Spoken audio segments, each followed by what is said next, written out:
Hey, martial arts fans. Welcome to Beauticast, the podcast that brings you the latest news from the world of martial arts. We're here to discuss what's happening in the dojo, the ring, and beyond. From competition results to new training techniques, we've got you covered.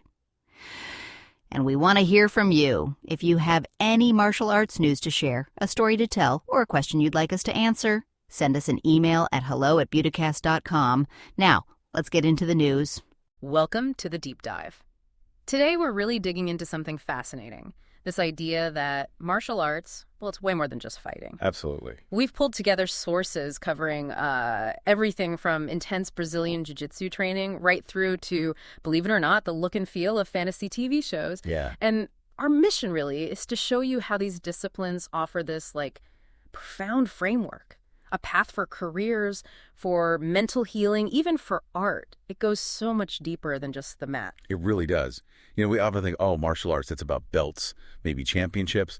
But what we're looking at today shows that the underlying structure is just so adaptable. Adaptable how? We'll think of it less like a sport, maybe, and more like a system.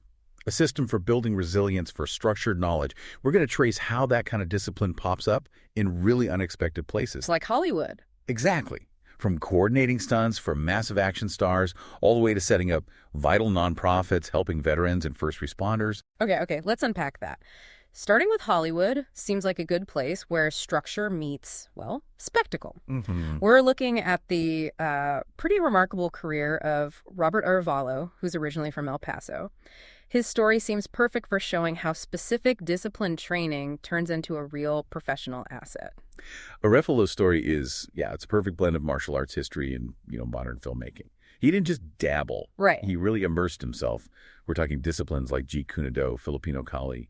And he learned from people who trained directly under Bruce Lee himself, protégés of the legend. Wow. And he didn't stop there, did he, with the striking arts? No. Crucially, he also got deep into grappling, earned a second-degree black belt in Brazilian Jiu-Jitsu. And not just anywhere from the Machado brothers. Yeah, Machados. Yeah. For anyone who doesn't know, they're cousins of the Gracies.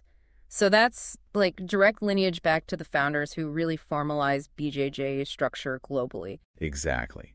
And that lineage, it's not just about a belt rank. It signifies this deep, technical, almost codified system of ground fighting. It's serious knowledge. Okay, so that technical skill gave him credibility. But the big career leap, that needed something else. It did. It needed this moment of real entrepreneurial insight. And it came from, of all people, Sylvester Stallone. Ah, this is a great story. Arevalo was working behind the bar in Beverly Hills. Yeah, place Stallone frequented. Arevalo goes up to him, asks, what's the secret? How do you make it big? And Stallone's advice. Pure, blunt honesty. He said something like, look, I wrote Rocky for me. For how I walked, how I talked, nobody in this town wanted to hire me. Wow. So Stallone told him, what you need to do is learn how to write, create your own opportunities. That's amazing advice. It brings it all together, doesn't it? The physical skills gave him the right to be in the room. The credibility. Yeah. And it was that soft skill, the writing, the creating his own narrative that really unlocked things for him. Totally. It's that synthesis. And think about the trust involved now. He's choreographing huge action sequences. Right. He's trained Keanu Reeves for the John Wick movies, which are kind of the gold standard for action realism these days. And Jason Momoa for Aquaman. You need that deep technical understanding to make sure the fights look good and make sense, that they're technically sound, not just flashy. And now he's acting too. Came full circle, appearing alongside Stallone in Tulsa King, playing a tribal police officer. Yeah. But what really hits home, connecting martial arts structure to real-world authority, is his life off camera. What's that?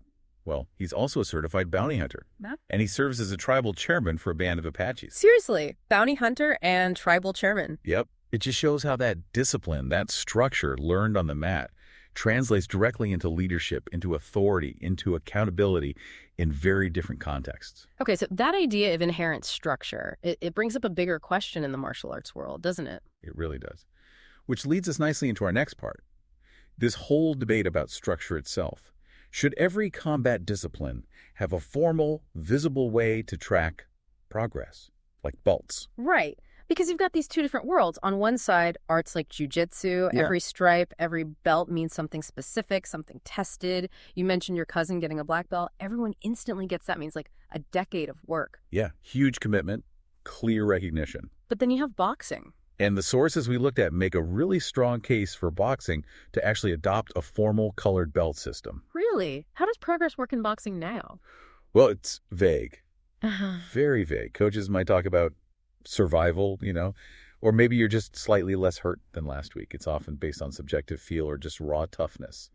But isn't there a risk there? Could standardizing it, sanitize the raw, gritty heart of boxing? Boxing's often about that sheer grit, that natural athleticism that maybe doesn't fit neatly into levels. That's a fair point, a valid concern. But the argument for belts isn't about diminishing grit. It's about formalizing the learning path. Okay. So belts would standardize advancement based on actual skill demonstration, not just how tough you are. And this, the sources argue, is a huge plus for coaches. How so? Because it forces them to lay out a clear, documented curriculum, covering specific footwork, combos, defense, strategy. It makes teaching more systematic. Right, so it makes the whole process more visible, which must help the student too. Exactly. For the student, it gives them clear, visible milestones. We all know motivation can dip when goals feel fuzzy or too far off, right? Sure, yeah. Lots of people quit martial arts early on.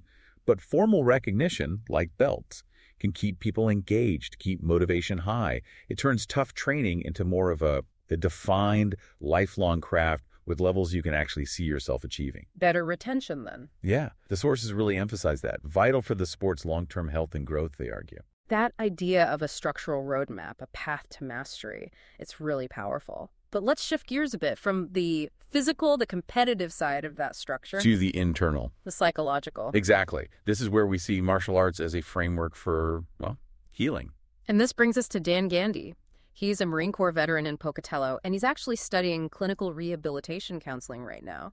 His work is this perfect meeting point of discipline and therapy. Gandy started a nonprofit, Armor of God Jiu-Jitsu, and its mission is aimed squarely at mental health for people in high-stress jobs. Right. What they do is provide 1 whole year of completely free jiu-jitsu training, plus mentorship, specifically for military veterans and first responders who are dealing with PTSD or other service-related disabilities. That's huge, because access is a massive barrier, isn't it? Jiu-jitsu isn't cheap. Not at all. Classes can easily run $100, $200 a month. So taking away that cost and adding that layer of mentorship from people who get it, it makes this kind of embodied therapy accessible. And his reason for starting it is incredibly personal, which must make the program really empathetic. Deeply personal. Yeah.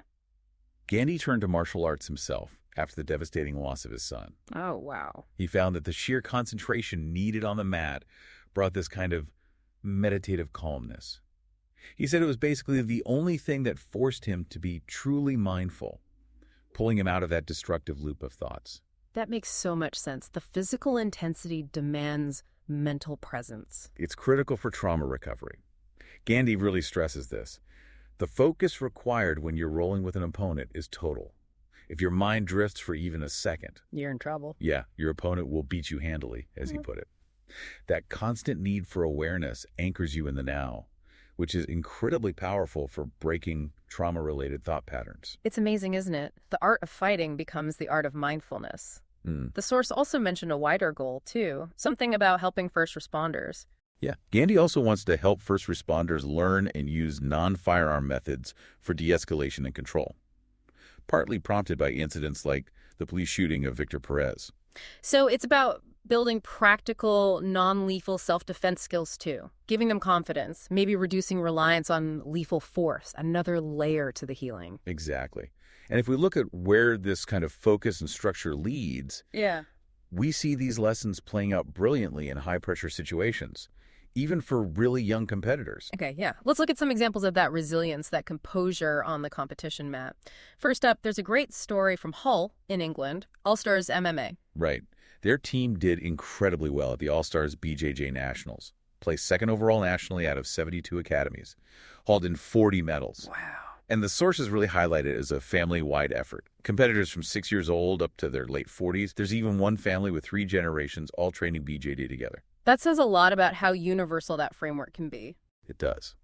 But the standout individual story, the one that really shows the mental toughness this builds, that's 9-year-old Lottie Peck. What did she do? She won silver and bronze medals just 2 weeks after being in the hospital being treated for viral meningitis. 2 weeks. After meningitis? That's Yes, unhealthy. To come back that fast and compete at that level, let alone win medals, it shows incredible physical recovery, sure. Yeah. But more than that, just amazing courage and composure.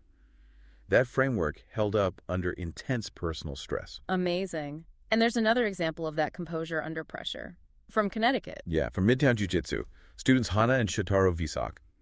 Between them, they achieved quadruple gold, racked up 19 wins combined. 19 wins, but there was one specific moment with Hana. Yes, her final match. It perfectly illustrates this composure thing. She was in a really bad spot. Opponent had her mounted. Only 20 seconds left on the clock. Oh, man. Most people would just tap or accept it's over. Right, panic sets in. But Hana, drawing on her training, stayed incredibly calm. Exceptional composure was the phrase used.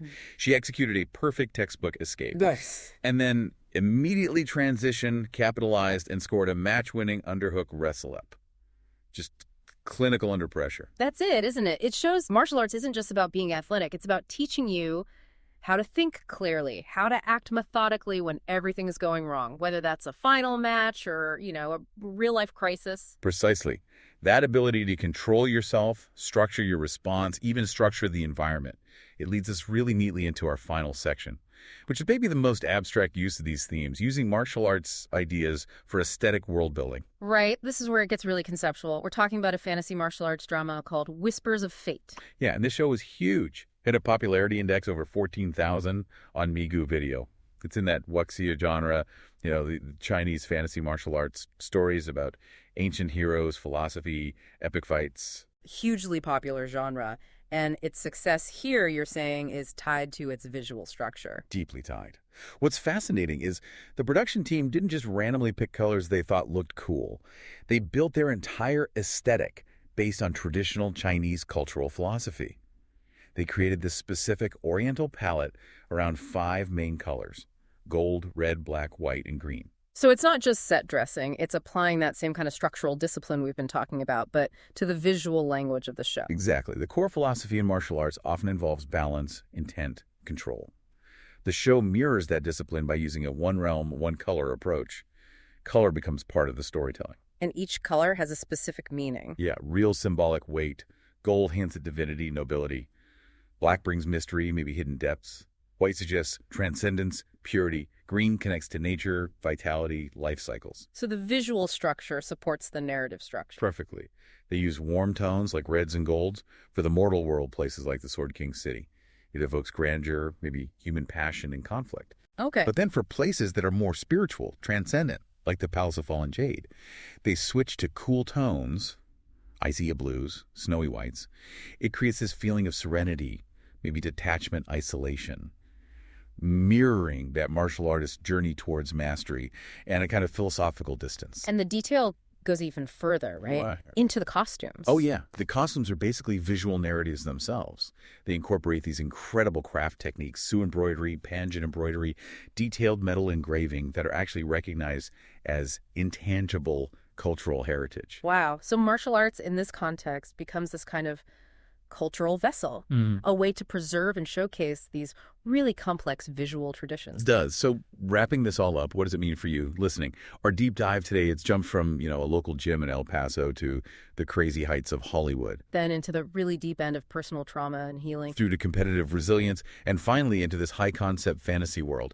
And what we found is that martial arts offers this incredibly robust, universally adaptable framework. It seems equally useful whether you're building a niche career in stunts, finding a way to cope with trauma through that required focus, or developing discipline in kids, or even designing the whole look and feel of a TV show based on ancient cultural ideas. The constant thread, really, through all these different sources, whether it's the Machado BJJ lineage or that Oriental palette concept, seems to be structure.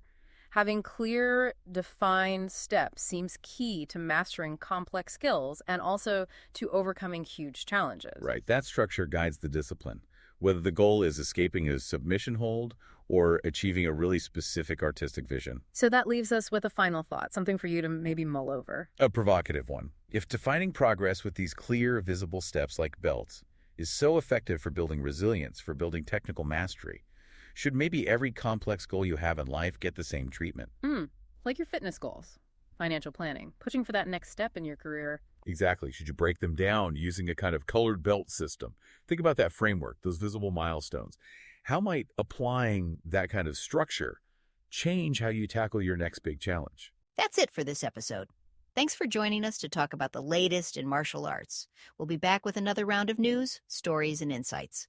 Until then, remember to train hard and stay humble.